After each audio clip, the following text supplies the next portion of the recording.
My whole life, I was just a normal guy. I wasn't bad or exceptional at anything.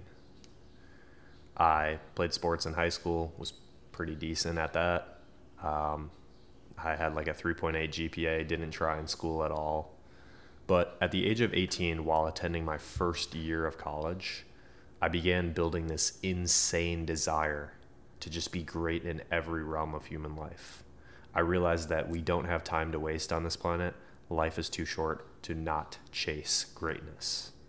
And to this day, I'm not 100% sure where this insane desire came from, but it hit me like a truck. You know how like sometimes you wake up in the middle of the night and you just have this like weird flash where you just want to change your life overnight? Yeah, that's what happened to me. And I guess like if I had to guess, a large majority of this insane desire came from me scrolling on TikTok and YouTube, seeing like people my age or slightly younger or older making more money than doctors online. And that pissed me off.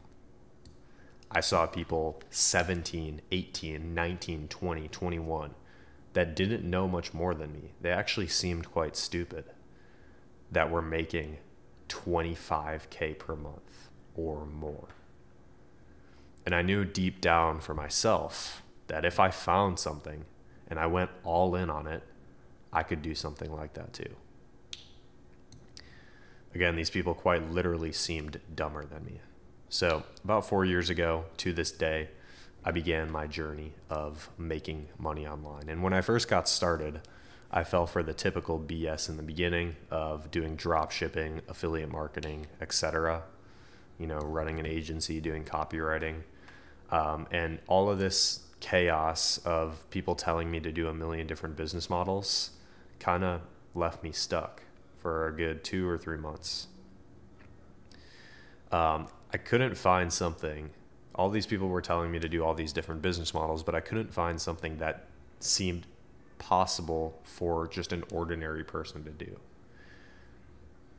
So I looked at like drop shipping, affiliate marketing, and much more. All of this stuff seemed like super complex, or needed a ton of money or a ton of prior experience, right? Like there were downsides to just about everything. What ended up working best for me was actually being a scaling operator, which funny enough, nobody was talking about, and still nobody talks about to this day. So I almost like pioneered this and discovered this on my own. But pretty much it's pretty straightforward. You go in and you work with an info product business and you help them grow.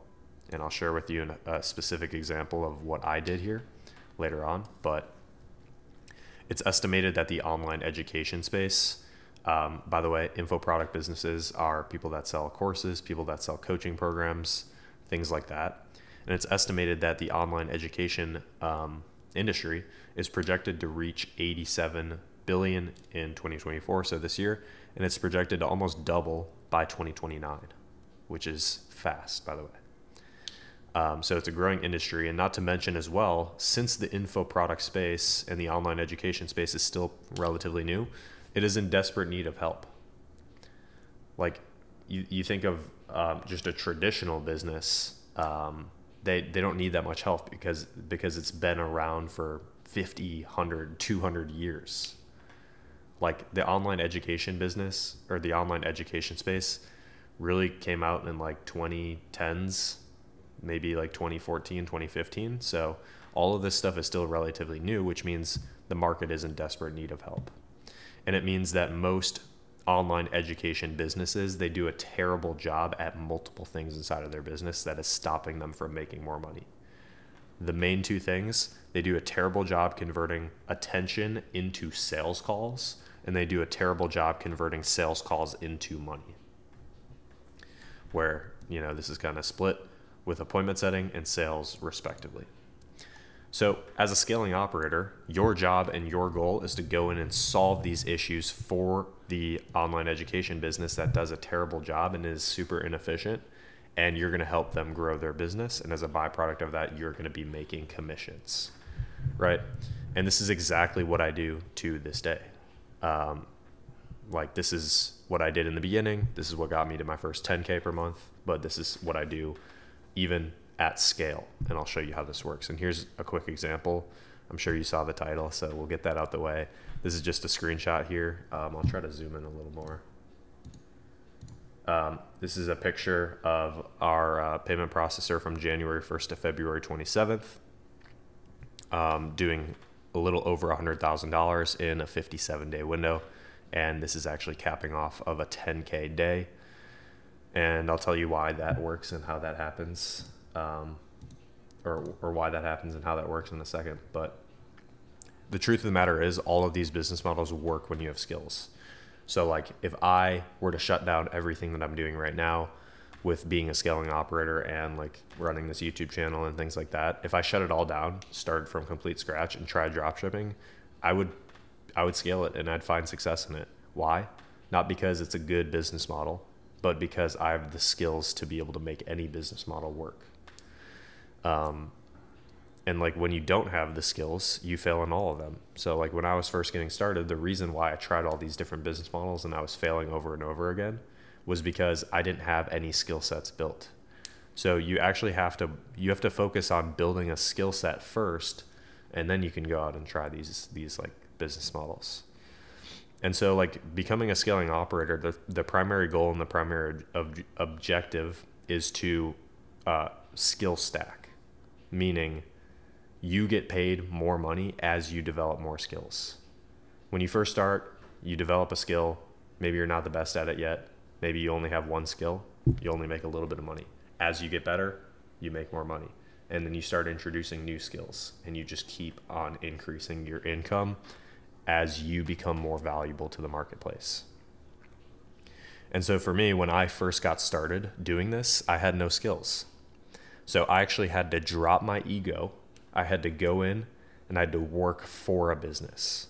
And the first skill that I attacked was appointment setting, because it seemed the easiest for a beginner to do. Appointment setting is pretty much when you go in and you work with a business owner that's getting leads. And I personally did DM setting. So I would go in and I'd manage people's social media accounts and pretty much message their followers and try to convert them into booking meetings with the sales team. After a few months of doing this, in the business that I was working in, I began making 2 to 3K per month in commissions doing this. So pretty solid, especially for a broke college kid, but it was nothing like the income that I really wanted. It was just kind of like a first step in the ladder. And instead of just like settling there and stopping there, or going out and getting more clients and doing appointment setting for more clients, I actually began helping the business with other parts of their business. So first I attacked appointment setting. I became exceptional at that over like a 2 to 3 month window of doing that. Then I started attacking other parts of the business, slowly attacking certain elements of the business that were most needed, and slowly building my skill sets and becoming more and more valuable. And I use this theory of constraints, which I actually pulled directly from college. It's like one of the only things that I actually remember from college that I actually cared about, which means that a business is really just a system. And the performance of the business is limited by the weakest link inside of the system. So if you're the best appointment setter in the world, but other parts of the business are lacking, you need to attack those and solve those. Like if everything here is a 10 out of 10 besides the delivery, the product delivery, then, you know, the business will always fall to the level of the quality of the delivery, right? So I went in and I attacked specific things that the business I was working in needed, and I began building my skill sets. And after rinsing and repeating this process over and over, pretty much I would attack a new thing every month. I hit my first 10K per month after about 8 months of doing this, while still working for one business. So you can see the potential of even just working with one business if you're really a superstar. One client paying you $10,000 a month. Then this is where it gets fun. Then, obviously, after helping that business owner, he's super happy with me.